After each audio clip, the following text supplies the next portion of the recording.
We talked a little bit about why America was so prosperous, economically speaking, in the 1920s.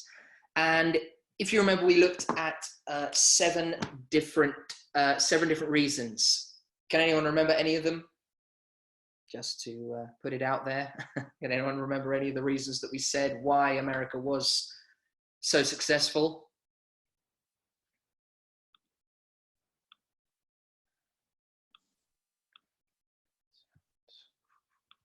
They did not have the debt of other countries that had been involved in First World War. Okay, good, excellent, thank you. Yep, so the effects of World War One, they didn't have the expenses, the costs that that European countries had experienced during World War One. Absolutely, good. Anything else? Mass production of goods. Excellent. Okay, which followed on from the arms production that we had in America happening during World War One, that was obviously being exported to Europe. Good. So mass production, and that. What about and the effects of World War One? What about how the people were able to buy these new mass-produced products? Anyone remember what it was called? The name that it was? Sorry? I forgot the name, but basically they were buying on credit. Sale on hire, something like that. Precisely, yeah, that's it. Almost that hire purchase, exactly. But buying on credit, buy now, pay later. Absolutely, good. Good. What allowed America to be able to produce so many of these products cheaply? What did they have they did not need to go and look for? Or steal, as Britain did. Raw materials. Raw materials, exactly. Yeah. So off they were able to. They had their own coal, their access to their own oil, and therefore it was extremely cheap for them to mass produce so many of their products. What about the government's role in all of this? Can you remember what we said? What was the Republican government's idea towards the economy? Laissez-faire. Precisely. Laissez-faire, excuse my terrible French pronunciation. Laissez-faire, absolutely. And going out and essentially allowing big business to create wealth, create money, hands off, deregulation, low taxes, etc. And persuading the people to buy everything. Obviously, our final point was this new mass advertising. Can you remember what we said, any of this new advertising? What form did it take that was new compared to what there had been before? Anyone remember? Where were these adverts taking place? On the TV, radio. radio. Good. Yeah, absolutely. Mass media. Yeah, absolutely. So the birth of mass media. Yeah, so magazines, newspapers, radios, and obviously more and more consumer goods were being produced, of which, as we saw last time, some of these consumer goods were radios, and thousands of people, as they were called, the wireless. My grandfather still, when he was alive up until only a few years ago, still didn't call it the radio. He still called it the wireless.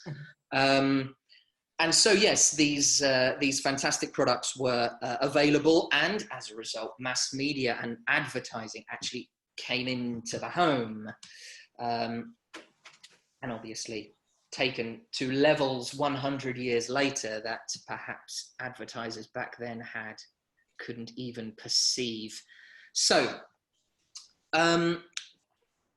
all that is good. All that is absolutely correct, and all of those reasons that we've mentioned will need to hold them in our minds.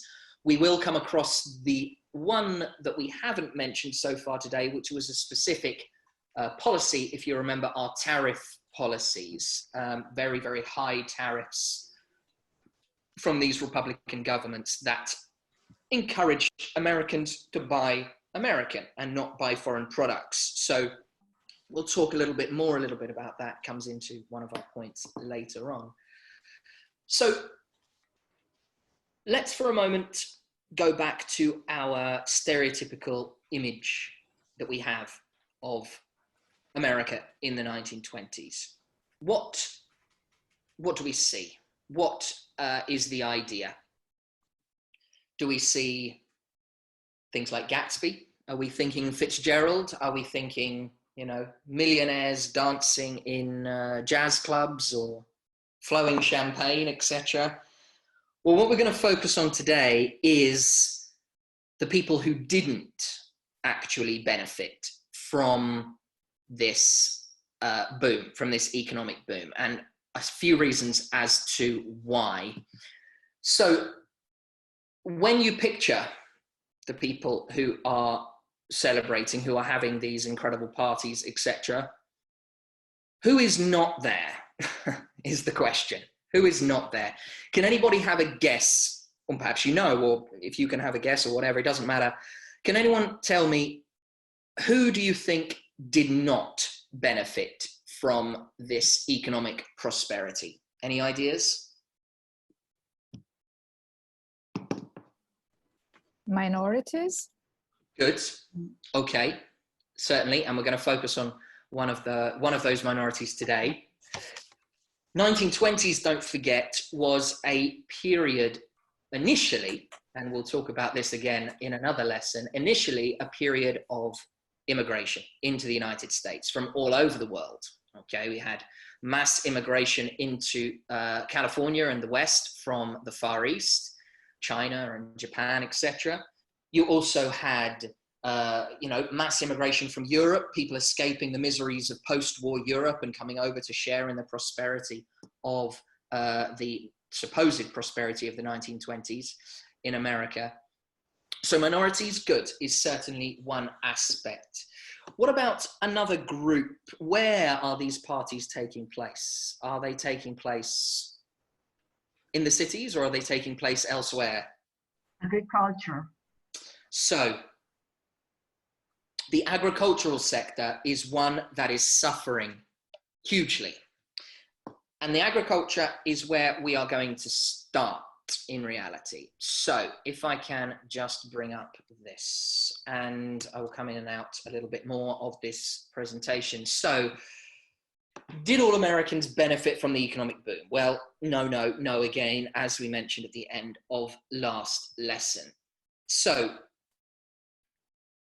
not everybody shared in the prosperity of the boom brought, the prosperity the boom brought. And there were huge weaknesses, fundamental weaknesses in the American economy in the 1920s.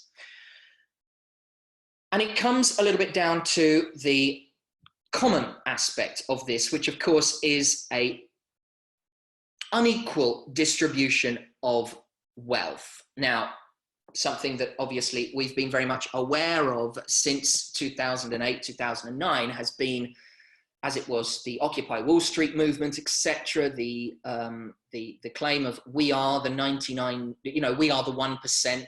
Yeah, sorry, we are the 99% against the one very wealthy 1%, etc.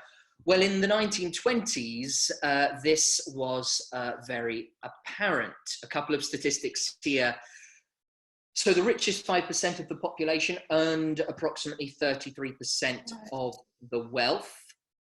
The poorest 44% of the population. Here, you want to listen? Sorry? Sorry. It's okay. The poorest 44% of the population earned just 10% of the wealth. So there was an already enormous gap developing between the rich and the poor as this economic prosperity spread throughout the 1920s. Just to give us another little bit of evidence of this, in 1929, a survey found, and this was, bear in mind, before the Wall Street crash, okay, that 60% of Americans actually lived below the poverty line. That is to say, they earned less than $2,000 per year. Just to give us a little bit of an idea of what the poverty line was at those times. Just to give us an idea of how the salaries were, for an agricultural farmer, they were considered to be doing okay if they were earning up to around about $1,000 a year.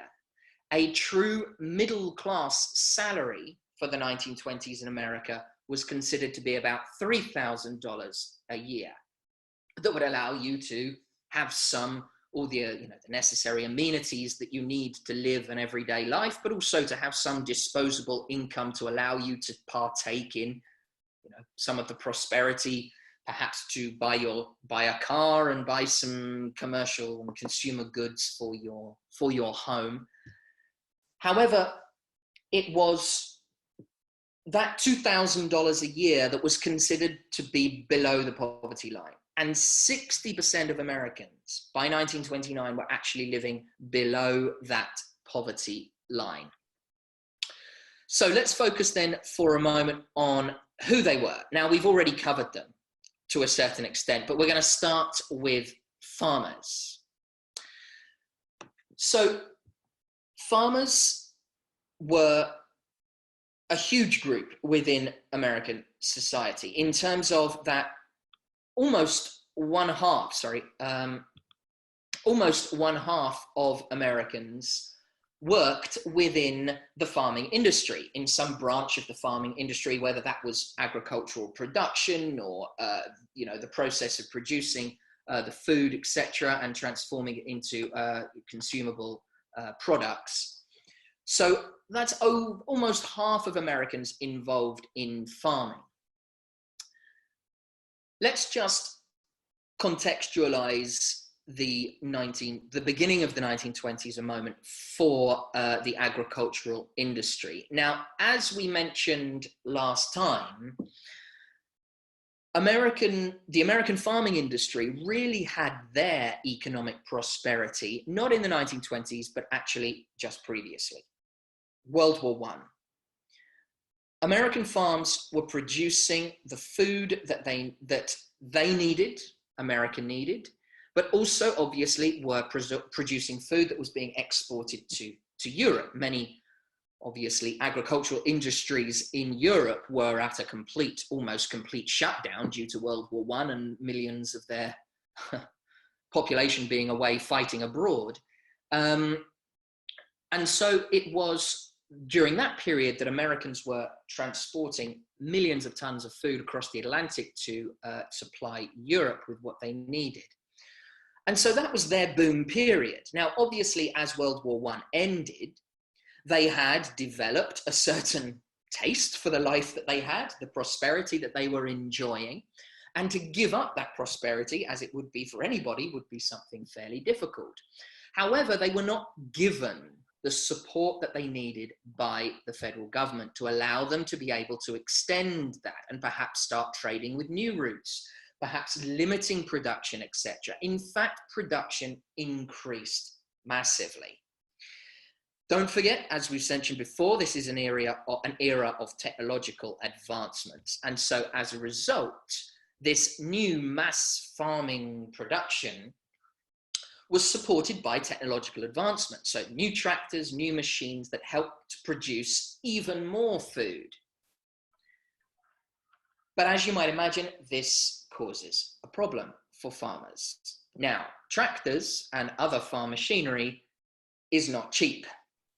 And so how do we think they were buying all of these different products? You've guessed it, on credit through hire purchase. And so these farmers were going into debt.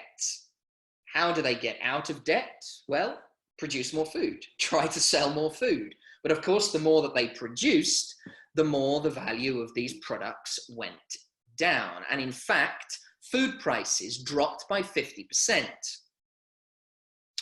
The immediate question that might spring to mind is, well, what did the government do to stop this drop in food prices? Well, nothing.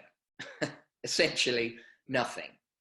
The government, obviously, the laissez-faire government, their policies were much more in terms of geared towards helping big business. the farmers in all of this were somewhat forgotten. And the farmers were forgotten because they were seen to have been enjoying the prosperity of World War I.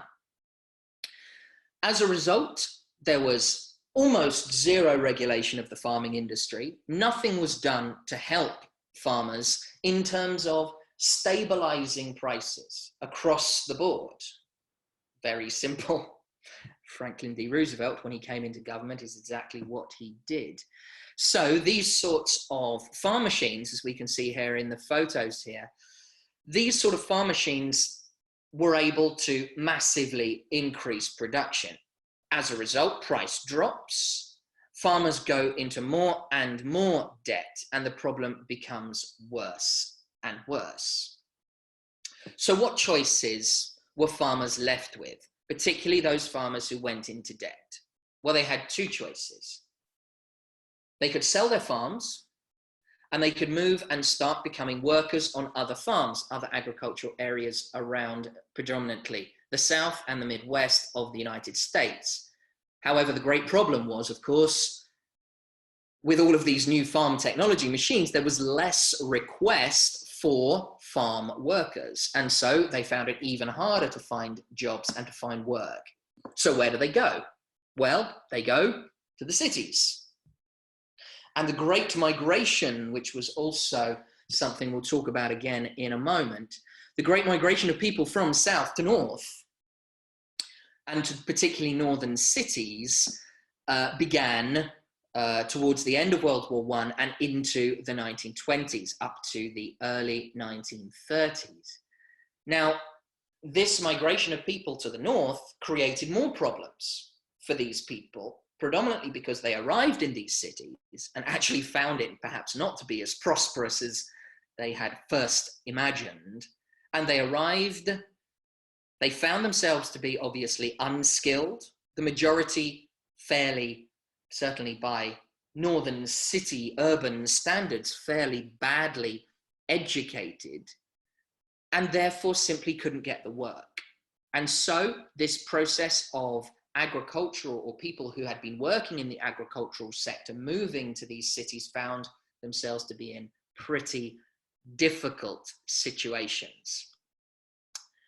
So as it moves forward, farming income within the industry itself was at 22 billion in 1919, extremely high for the period. That dropped in just 9 years to $13 billion. It was a massive, massive reduction in farm income.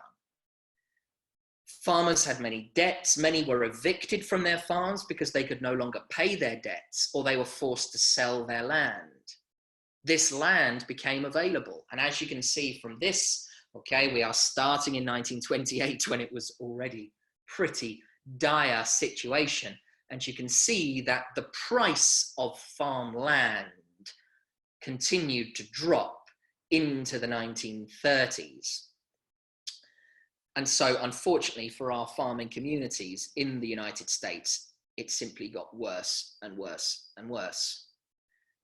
There's something briefly that we can add at this stage. This huge drop in the beginning of the 1930s as well was also, I mean, talk about bad luck, also down to the weather.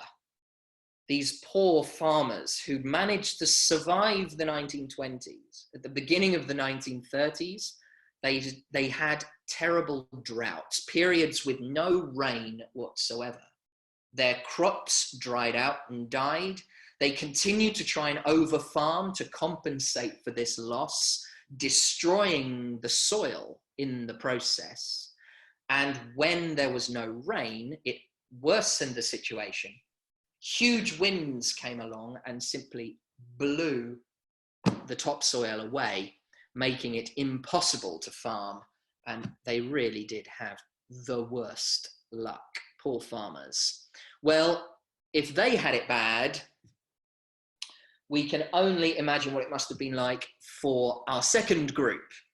Now, we mentioned at the very beginning, Antonella, I think you mentioned the fact that minorities suffered. Well, we're going to focus on Black Americans.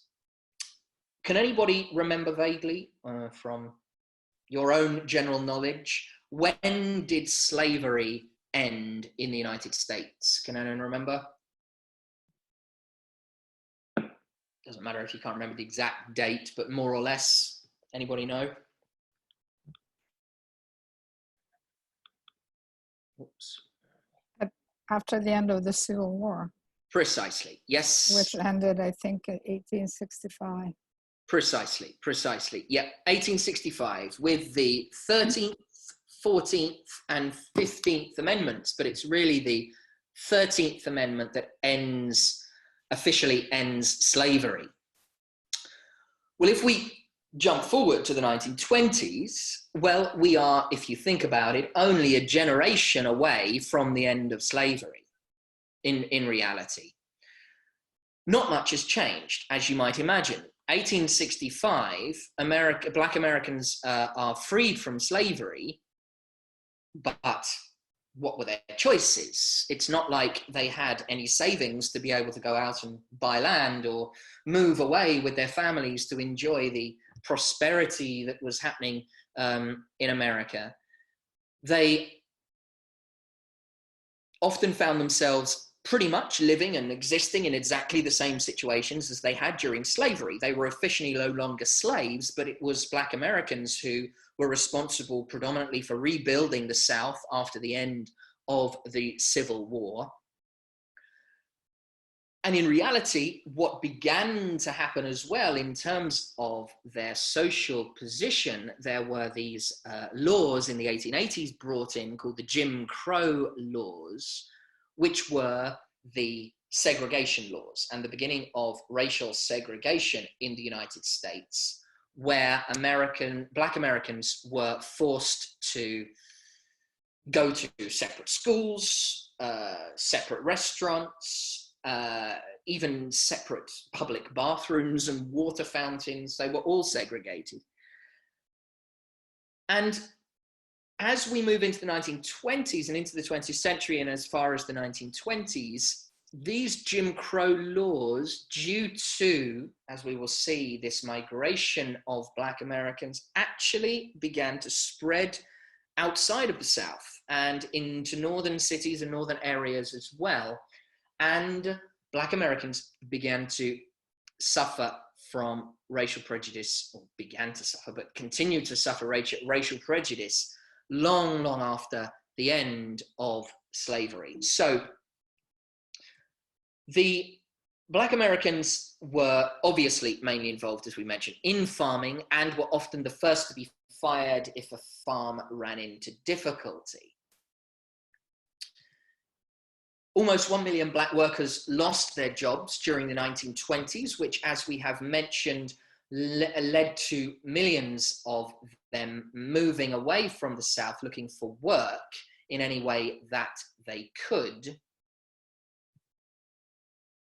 Here we have a map of what is known as the Great Migration, 1916 to 1930. We can see that the migration of Black Americans was from those southern states up to northern cities, the destination cities as far north as you can see as Providence and Boston, Albany, but mainly obviously large areas of New York City, Philadelphia, the large metropolitan centers.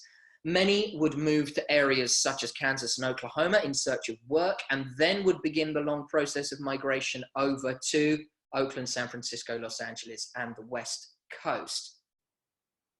Not an easy passage. If you also combine the fact that there were these spreading Jim Crow laws and spreading racism from groups such as the Ku Klux Klan, which we'll speak about a little bit later on in another lesson, it does really become an incredibly difficult time for particularly Black Americans, but many immigrants as well from foreign countries as well. So certainly our Black Americans are not sharing in the prosperity of the 1920s. So as we as we move on, as I say, we will come back to speak a little bit more about African-American culture when we talk a little bit more about the social changes. Probably not today. I imagine we'll touch on those at next lesson. So that leaves one more group for us to focus on, which is what I have referred to in this presentation as the old industries. So the old industries are what we would refer to as the kind of traditional industries, okay, of, as you can see from the background, photo, production of coal, other things such as cotton, textiles, etc. So let's just have a think about those old industries for a moment. Coal. Coal had been the symbol, if you like, of the first industrial revolution, obviously, predominantly in Great Britain, driving the steam engines, driving the Victorian age expansion of industrialization, both in Great Britain and obviously throughout later the world, mainly via the expansion of the British Empire. Well, in America, as we mentioned right at the beginning, they had plenty of coal and plenty of these raw materials. The Appalachian Mountains running all the way down the eastern coast of America, from southern Canada all the way, I think, to North Carolina, if I'm not wrong, are almost entirely made of coal. And so there were huge communities based, had been developed and brought up around these coal industries. So a new raw material begins to be discovered and used in the United States, which is, of course, what?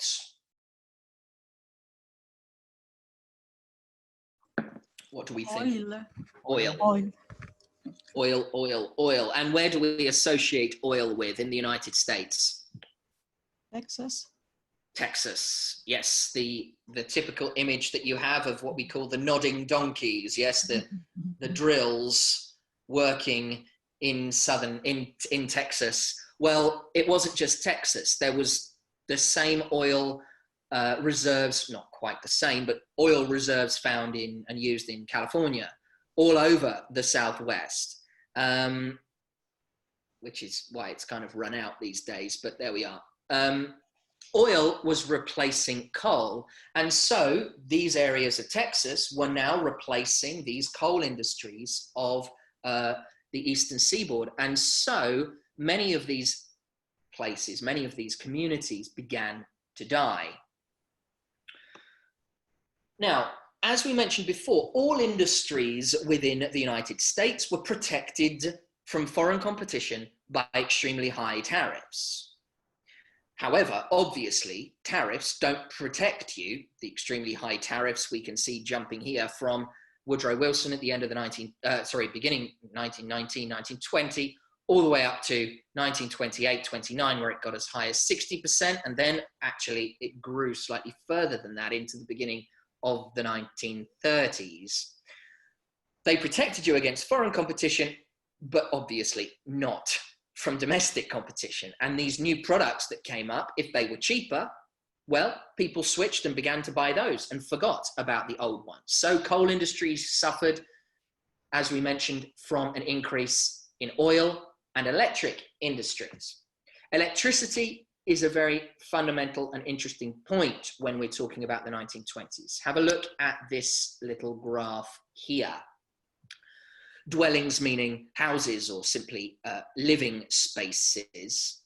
These dwellings with electricity, so houses in the United States as an average in 1920 started around about 35% and doubled to almost 70% by the end of the decade.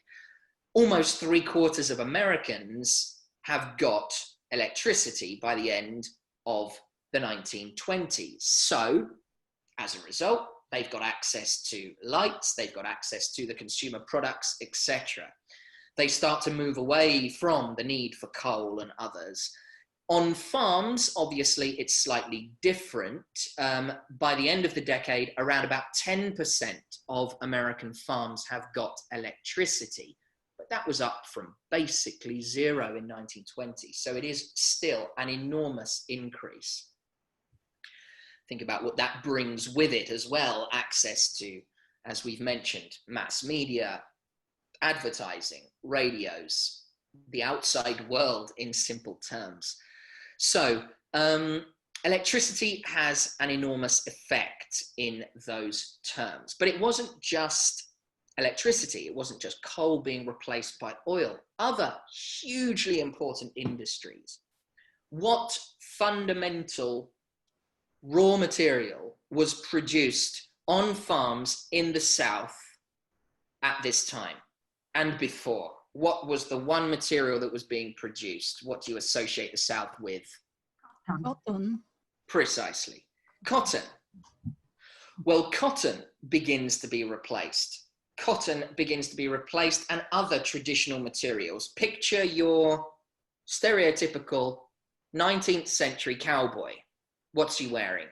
Cotton shirts, denim trousers, jeans, obviously. He's wearing leather material. These things are being taken away. They're being replaced by new materials, such as a revolutionary new material that came into existence in about 1865, which was plastic.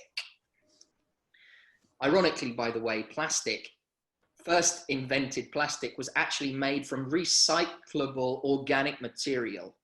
And nowadays there are companies that are actually trying to recreate how that original plastic was made to replace the unbelievably non-recyclable plastic that we have generated by their billions of tons every year at the moment. But anyway, it's an interesting cyclical idea.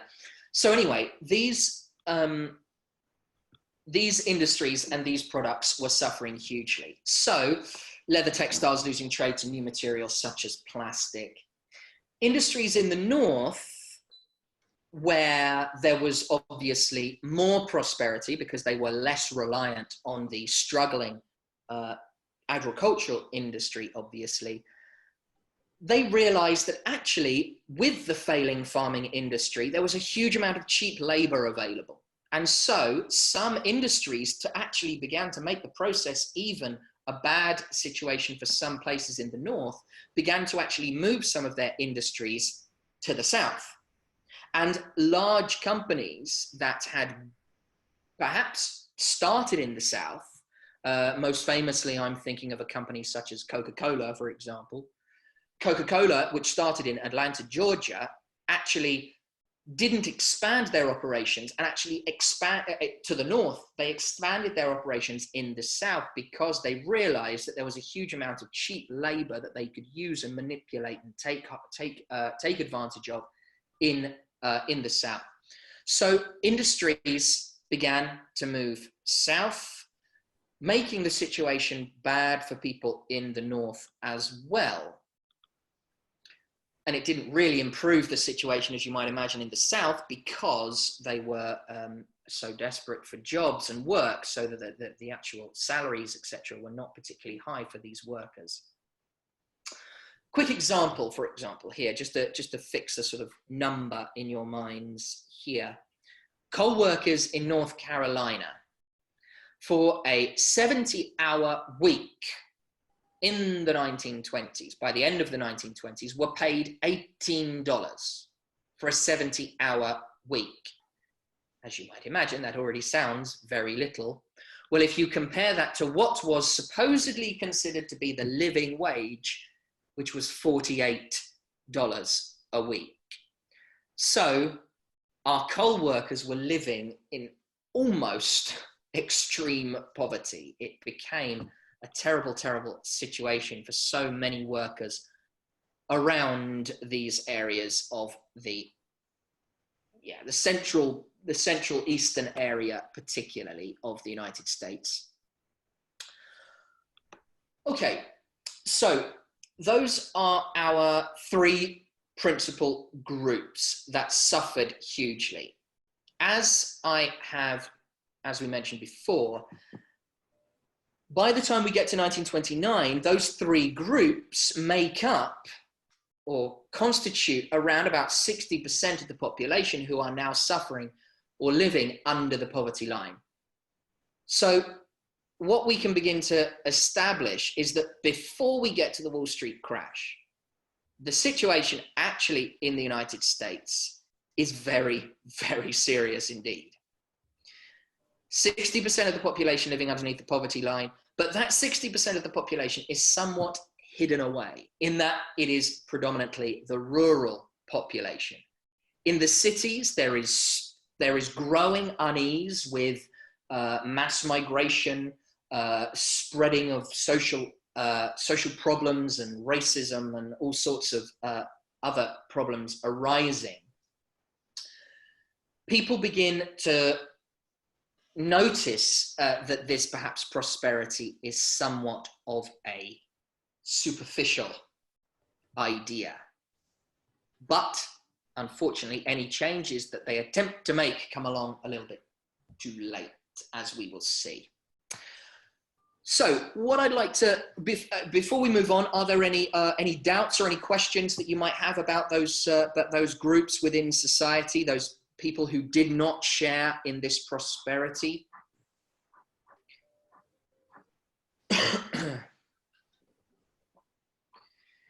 If there are no doubts, we will move on and to our third topic, our third part, which I will spread out a little bit because there's some really interesting features. As I mentioned at the beginning of the lesson on Friday, when I was introducing the topic, there are a lot of parallels to be drawn between, in my opinion, the 1920s and what we're experiencing at the moment, obviously with vast changes within society. However, there are some interesting ideas. We're going to focus on prohibition as one, a very uniquely 1920s idea. However, we're also going to talk about women's rights. We're going to talk about women, the suffragette movement and fighting for the right to vote, etc. And what was it like to be a woman in the 1920s? Is it related to the image that we all have in our minds of the flappers in the jazz clubs dancing wildly with their, garçon style haircuts and short dresses and fantastic 1920s fashion? Or is the reality slightly different? We're also going to talk about African-American culture in a little bit more detail. Obviously, nowadays with our Black Lives Matter movement, etc., never been more relevant, perhaps. And the 1920s for African Americans is an extremely interesting period, incredibly tough, incredibly difficult. However, there are some aspects of American culture in the 1920s that begins to show a kind of acceptance as well for aspects of African American culture. So we'll talk a little bit about that as well. So let's first of all talk a little bit about prohibition and the idea of the banning of alcohol in the United States at this time. So it came into existence in 1919. The 18th Amendment made both the sale and consumption of alcohol illegal. The fundamental question is why?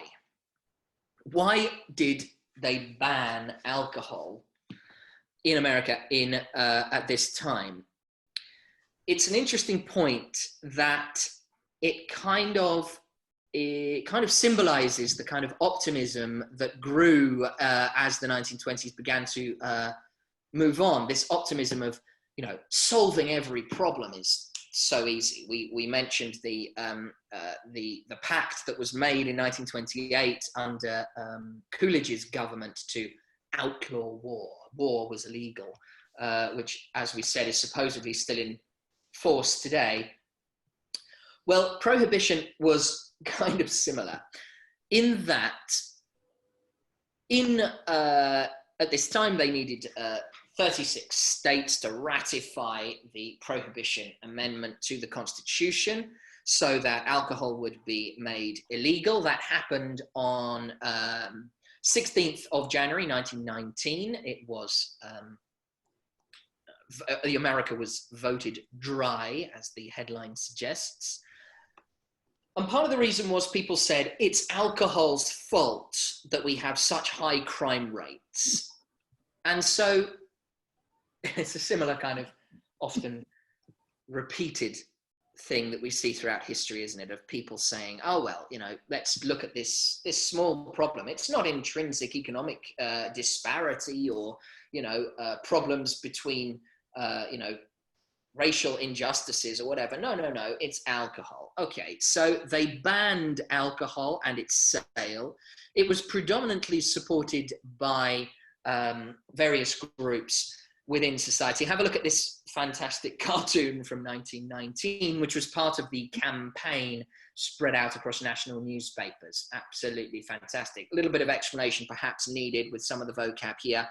Booze, if you are not aware, is a sort of colloquial term for alcohol. So here you've got these booze and the beer marching along the road, all given kind of stylized German European faces. You'll notice the kind of moustaches.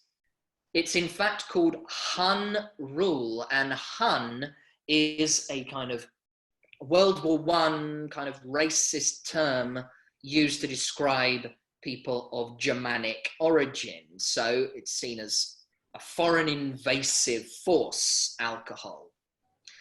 Look at the problems that it causes. Alcohol makes people poor, causes poverty and crime.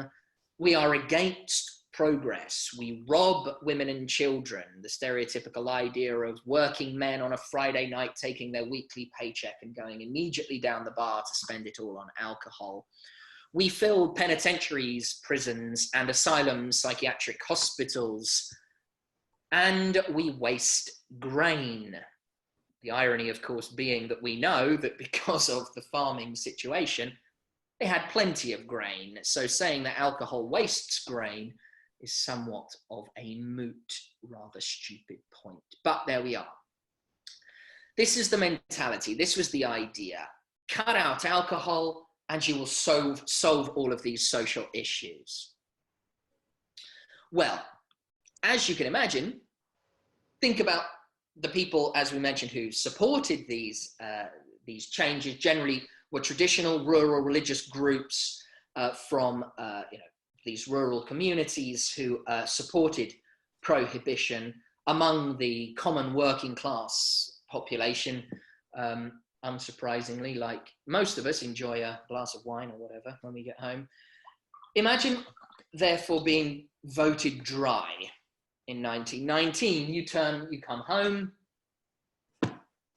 you see your cabinet, perhaps, where you keep your whiskey and gin and whatever else, wines, etc. What do? Do you immediately turn around and throw them all away and be a good citizen? Unlikely. And guess what? Most Americans didn't. In fact, unsurprisingly, most Americans did not follow the Women's Temperance League, as we can see from this glorious photo. Instead, they carried on drinking, unsurprisingly, and it was almost entirely ignored. Part of the reason for that is, how do you enforce alcohol? Every single American, pretty much every single American household around the entire country has got alcohol in their house. It's pretty difficult to go around to everybody and say, let's get rid of it. There were 4,000 agents, 4,000 prohibition agents, and that was in the whole of the United States of America. 4,000 agents, many of whom were fired for taking bribes, for taking money from organized criminal organizations to turn the other way and look away as alcohol was being produced. Unsurprisingly, there were huge amounts of alcohol still being sold, still being consumed. The liquor trade went underground. There were 3 stages to this. There were the speakeasies, illegal bars called speakeasies, with an ironic sense because they were saying, do not speak easily about these bars. keep them secret, keep them safe, so that they are not discovered by any of these prohibition agents. I don't know if anybody has ever visited one of these speakeasies. There are a few of them around. I believe there is quite a famous one actually in Rome, which you can visit. There are certainly some in Chicago. There are some in New York as well. There's a very good one in Brooklyn. And these speakeasy bars, okay, nowadays it's more of a bit of a show, but obviously back in the day, what you would do, you would go up to the door, you would knock on the door, they would open a little slit in the door and they would obviously allow you in.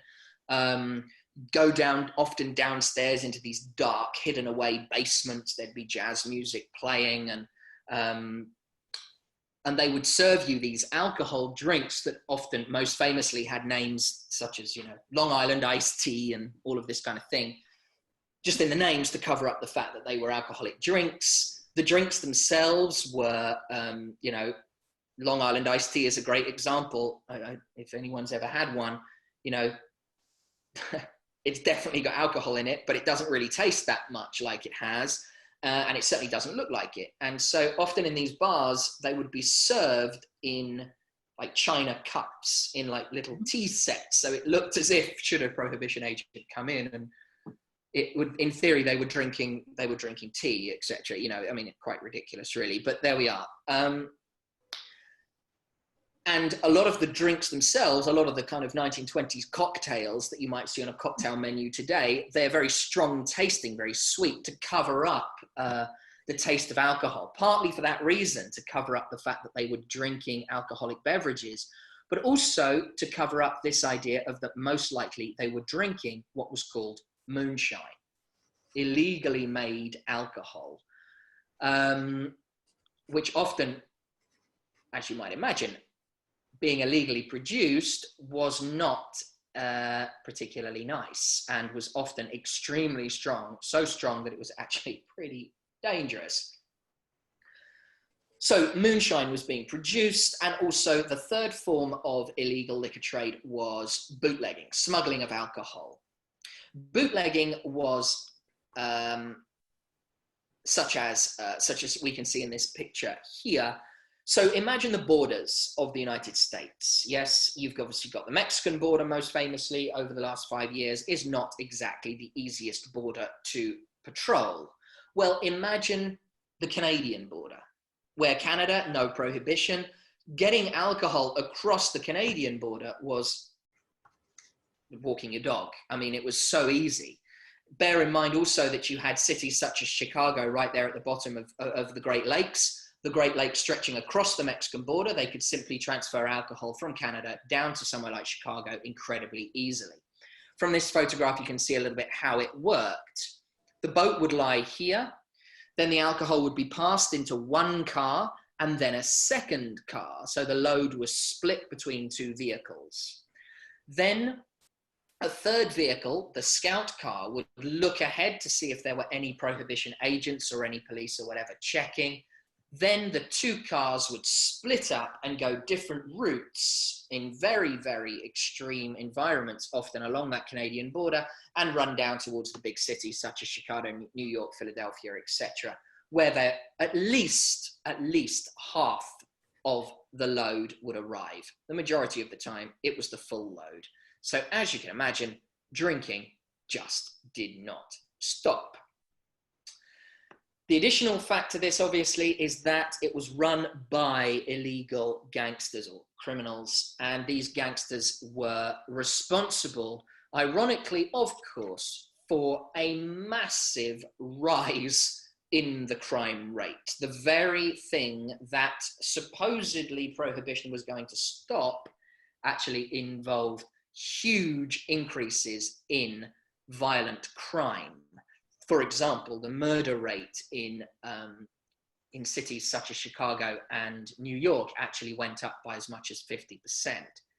And, these were the kind of people who were responsible for such things, as we'll see here, some lovely faces of Al Capone, John Dillinger, who ran the New York New York alcohol business, essentially. Others such as Frank Costello and Lucky Luciano, etc. Incredibly famous, often Italian gangsters or Italian origin, but not exclusively, were running these operations. And as I say, resulted in huge violent crime. Incidentally, there's a couple of interesting films on the era. If should you be interested, there's a very good one, as I mentioned, Untouchables, with Robert De Niro and as Al Capone, and Kevin Costner as Sean Connery, etc. And there's also another one called Public Enemies, starring Johnny Depp as John Dillinger, which is quite a good quite a good movie for that. However, as you might imagine, as we've mentioned, prohibition not supported by the majority of the population, and it was simply ignored.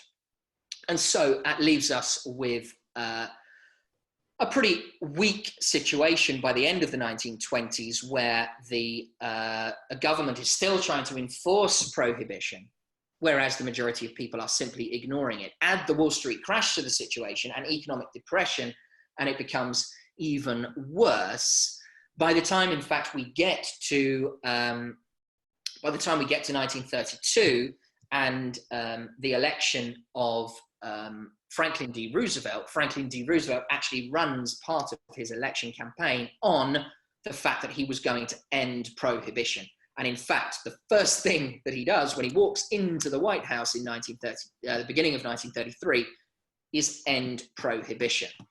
Everybody goes out for a drink, famously, in the night that he was elected in Times Square, completely sort of without any organization or anything like that. Everybody just came out of their houses and congregated in Times Square in November 1932, the beginning of 1933, and actually all started having a huge party in Times Square and you know, drinking into the early hours. So yeah, not too many people sorry to see the back of prohibition by the time we get to the beginning of the 1930s.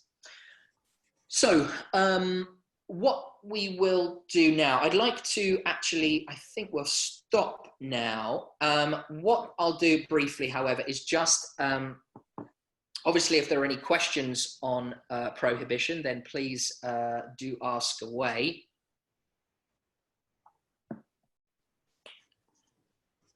The other aspects that we're going to look at, as I said, we're going to focus tomorrow, on Wednesday's lesson. We're going to focus on two groups. We're going to focus on women and women's rights and women's position in society. We'll talk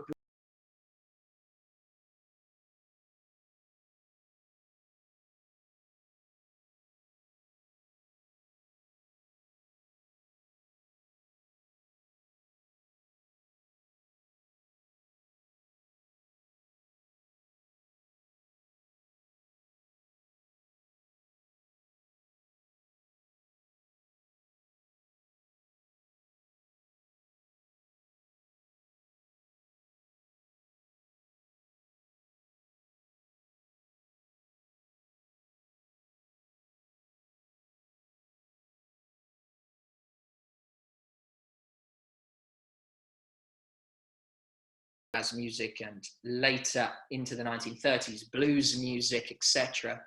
We're going to listen to a little bit of music from the 1920s. We're going to do a little bit of a comparison between the sort of types of music that were being listened to both in the jazz clubs. We'll have a look at a little bit of footage of Duke Ellington in a jazz club with some dancers giving it their all in the Cotton Club in Harlem.